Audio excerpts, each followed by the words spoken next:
Hello friends, welcome to RD nursing classes. आज की class में हम NCLEX based priority based question देखेंगे जो आपके आने वाले एग्जाम के लिए बहुत इंपॉर्टेंट है। तो चलिए वीडियो शुरू करते हैं। क्वेश्चन देखिए, a 4 year old male is admitted to the unit with nephrotic syndrome.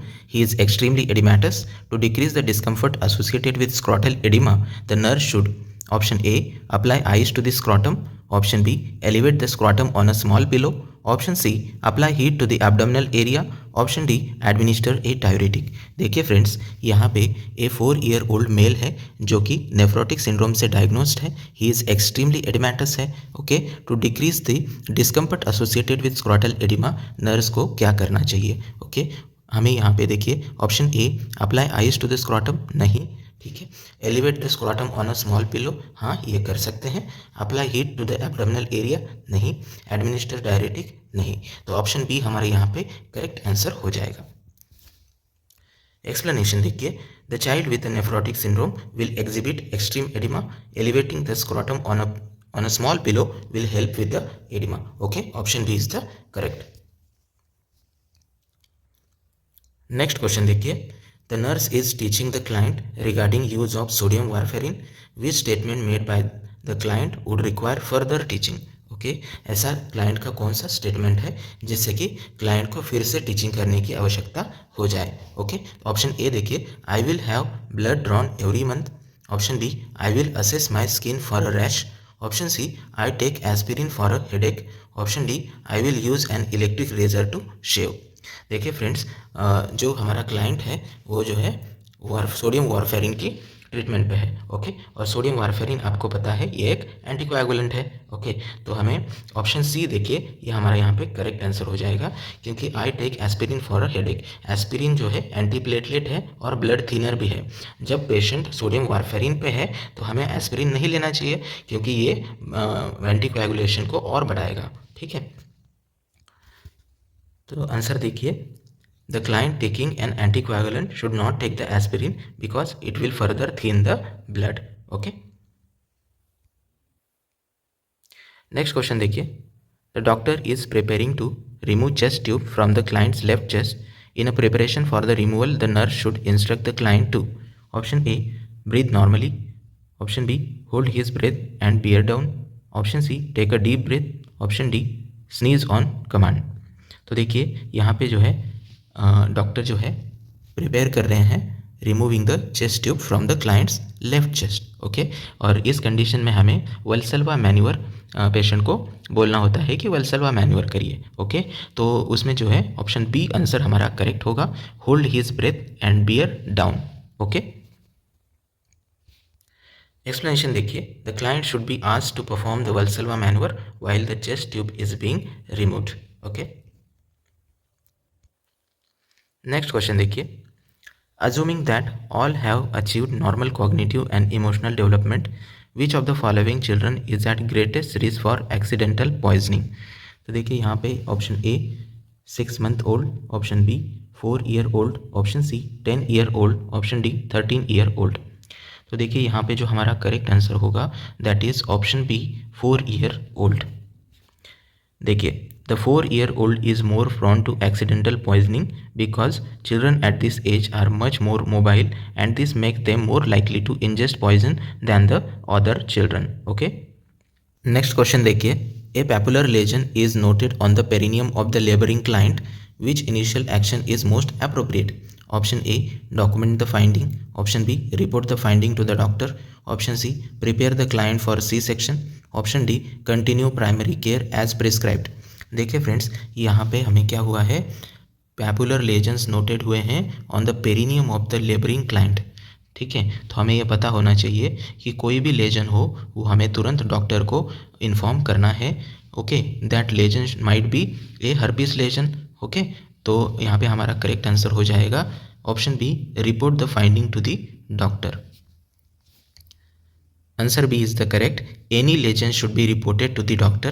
This can indicate a herpes lesion. Okay, clients with open lesions related to the herpes are delivered by cesarean section because there is a possibility of transmission of the infection to the fetus with a direct contact to the lesions.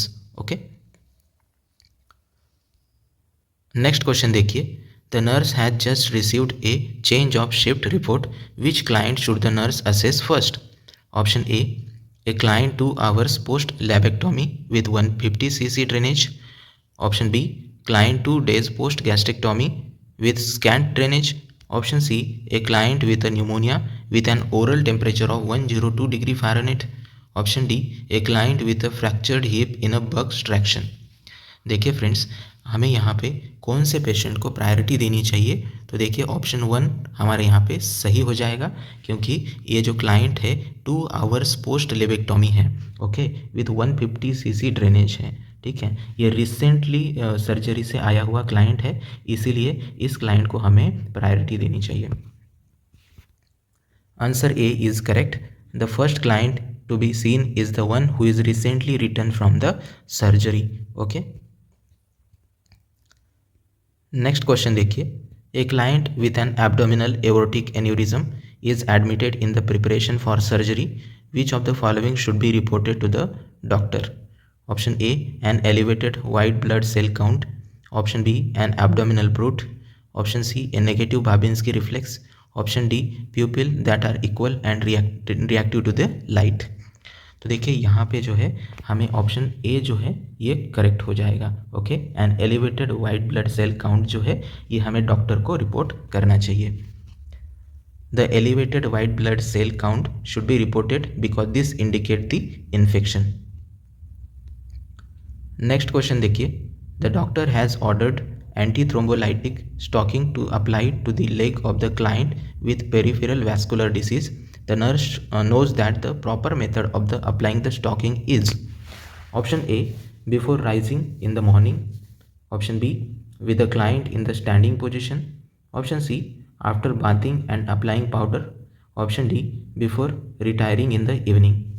तो देखिए stocking जो है वो कब पहनना चाहिए? Before rising in the morning. Option A यहाँ पे करेक्ट हो जाएगा. The best time to apply the antithrombolytic stocking is in the morning before the rising, okay. If the doctor orders them later in the day, the client should return to bed, wait the 30 minutes and apply the stocking, okay.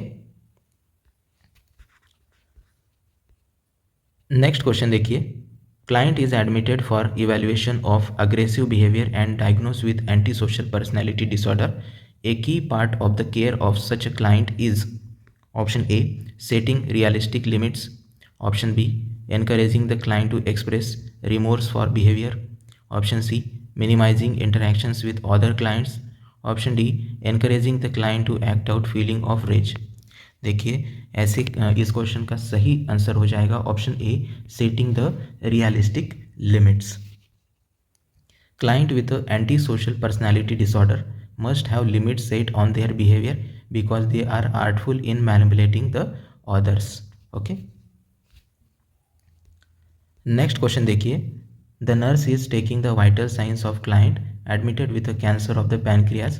The nurse is aware that the fifth vital sign is, okay, fifth vital sign कौन सा होता है? Option A, anorexia. Option B, pain. Option C, insomnia. Option D, fatigue. तो हमें पता है fifth vital sign जो होता है वो पेन होता है. Option B is the correct answer. Fifth vital sign is the pain. Next question देखिए, the nurse is caring for a patient with a suspected diverticulitis. The nurse would be most prudent in questioning which of the following diagnostic test ordered. तो कौन सा ऐसा test है जो कि diverticulitis में हम नहीं करते हैं, ये हमें फाइंड आउट करना है. Option A, colonoscopy. Option B, barium enema. Option C, complete blood count. Option D, computed tomography, CT scan. तो यहाँ पे देखिए हमारा करेक्ट आंसर हो जाएगा option B, okay, barium enema. Okay, diverticulitis में हम बेरियम एनिमा नहीं करते हैं. ऑप्शन आंसर जो है वो बी करेक्ट है. Barium enema is contraindicated in the client with diverticulitis because it can cause the bowel perforation. Okay, bowel perforation हो सकता है, इसीलिए हमें बेरियम एनिमा नहीं देना है. नेक्स्ट क्वेश्चन देखिए, the nurse is doing bowel and bladder training for the client with paraplegia. Which of the following is not a factor for the nurse to consider. Okay, not a factor for the nurse to consider? Option A, dietary patterns. Option B, mobility. Option C, fluid intake. Option D, sexual function. देखिए यहाँ पे जो है correct answer हो जाएगा option D, sexual function. Okay, dietary pattern, mobility, fluid intake ये factor हम consider कर सकते हैं. सेक्सुअल फंक्शन का वहाँ पे कोई मतलब है नहीं. Answer D is the correct. When assisting the client with bowel and bladder training, the least helpful factor is the sexual function. Next question देखिए. The nurse is caring for a patient with a colostomy. The patient asks, "Will I ever be able to swim again?" The nurse's best response would be option A, yes, you should be able to swim again even with the colostomy. Option B, you should avoid immersing the colostomy in the water. Option C, no, you should avoid getting the colostomy wet. Option D, don't worry about that, you will be able to live just like you did before. देखिए friends, यहाँ पे जो हमारा patient है ना, वो उसका question है कि कोलोस्टॉमी होने के बाद भी वो पहले की तरह स्विम कर सकता है या नहीं. तो हमारा जो ऑप्शन 1 है ये सही हो जाएगा. Yes, you should be able to swim again even with the colostomy. Okay, Answer A is the correct. The client with a colostomy can swim and carry on activities as before the colostomy. Next question देखिए. The nurse is caring for the client with a mastectomy. Which action would be contraindicated? Option A, taking the blood pressure in the side of the mastectomy. Option B, elevating the arm on the side of the mastectomy. Option C, positioning the client on the unaffected side. Option D, performing a Dextrostix on the unaffected side. देखिए friend, यहाँ पे जो है option जो ए है वो हमारा यहाँ पे करेक्ट आंसर हो जाएगा. Taking the blood pressure in the side of the mastectomy is contraindicated. Okay, देखिए, the nurse should not take the blood pressure on the affected side. Okay, also venipunctures and IVs should not be used in the affected side. ठीक है. Next question देखिए. A home health nurse is making preparation for morning visit. Which one of the following client should the nurse visit first? Option A client with a brain attack with a tube feedings. Option B, a client with a congestive heart failure complaining of night time dyspnea. Option C, a client with a thoracotomy 6 months ago. Option D, a client with a Parkinson's disease. देखिए, हमें home health nurse है जो कि home visit कर रही है, उसे priority जो है वो देनी चाहिए option B, a client with a congestive heart failure complaining of night time dyspnea. Okay, देखिए ऑप्शन बी हमारा सही जवाब है. The client with a congestive heart failure who is complaining of night time dyspnea should be seen first because airway हमारा number 1 priority है in the nursing care. Okay, और जो A C D हैं वो स्टेबल क्लाइंट्स हैं. Okay, next question देखिए. The nurse is caring for a client with the diagnosis of hepatitis who is experiencing pruritus. Which would be the most appropriate nursing intervention? Option A, suggest that the client take warm shower BID. Option B, add baby oil to the client's bath water. Option C, apply powder to the client skin. Option D, suggest a hot water rinse after bathing. देखिए friends, यहाँ पे जो हमारा client है वो hepatitis है, hepatitis से diagnosed है, who is experiencing the pruritus. वो प्रूराइटिस एक्सपीरियंस कर रहा है, तो उस कंडीशन में है हम क्या करना चाहिए? Add a baby oil to the client's bath water. Option B जो है ये हमारा करेक्ट आंसर हो जाएगा. देखिए, oil can be applied to help with the dry skin and to decrease the itching. So adding baby oil to the bath water is soothing with the skin. Okay, answer A जो है incorrect हो जाएगा क्योंकि bathing twice a day is too frequent and can cause the more dryness to the skin. Option C जो है ये incorrect हो जाएगा because powder is also drying. Okay, and rinsing with the hot water as stated in the option D dries out the skin as well. तो option हमारा B correct हो जाएगा. Okay, next question देखिए. 6 hours after birth the infant is found to have an area of swelling over the right parietal area that does not cross the suture line. The nurse should chart this finding as. देखिए friends, यहाँ पे option हमें दिया है cephalohematoma, option B moulding, option C subdural hematoma, option D caput succedaneum. Correct answer हो जाएगा option A cephalohematoma. Cephalohematoma does not cross the suture line. A swelling over the right parietal area is cephalohematoma, an area of bleeding outside the cranium. This type of hematoma does not cross the suture line because it is outside the cranium. Next question देखिए. The nurse is caring for a client with a laryngeal cancer which finding ascertained in the health history would not be common for this diagnosis. Option A foul breath, option B dysphagia, option C diarrhea, option D chronic hiccups. देखिए friends, foul breath common है diagnosis के लिए, dysphagia common है, chronic hiccups common है, diarrhoea जो है is not common for this diagnosis of laryngeal cancer. So option C जो है हमारा यहाँ पे करेक्ट आंसर हो जाएगा. Diarrhea is not common, okay, in the client with a mouth and throat cancer. All the finding in the answer A, B, D are expected findings. Next question देखिए. A removal of the left lower lobe of the lung is performed on a client with a lung cancer. Which post-operative measure would usually be included in the plan? Option A closed chest drainage, option B tracheostomy, option C a mediastinal tube, option D percussion vibration and drainage. तो देखिए friends, यहाँ पे हमारा correct answer हो जाएगा option A close chest drainage. Okay. Client with a lung resection will have chest tube and a drainage collection device. He probably will not have a tracheostomy or mediastinal tube, and he will not have an order for percussion, vibration or drainage. Therefore, answer B, C, D are incorrect. Okay, option A is the correct answer. Next question. The nursing is participating in discharge teaching for the postpartum client.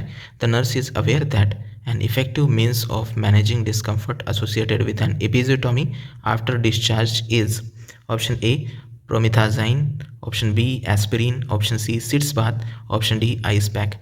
देखिए friends, discharge teaching है post portal client का, तो उसमें हमें कौन सा teaching देना चाहिए? तो ऑप्शन सी जो है ये हमारा करेक्ट आंसर है. सीट्स बाथ का हमें एडवाइस जो है पेशेंट को देना चाहिए. A sitz bath will help with the swelling and improve healing. Ice pack in answer D can used immediately after the delivery, and answer A and B are not used in this instance. Okay. Thank you friends for watching this video. Okay, I hope this video is very helpful for your upcoming exam. Thank you so much.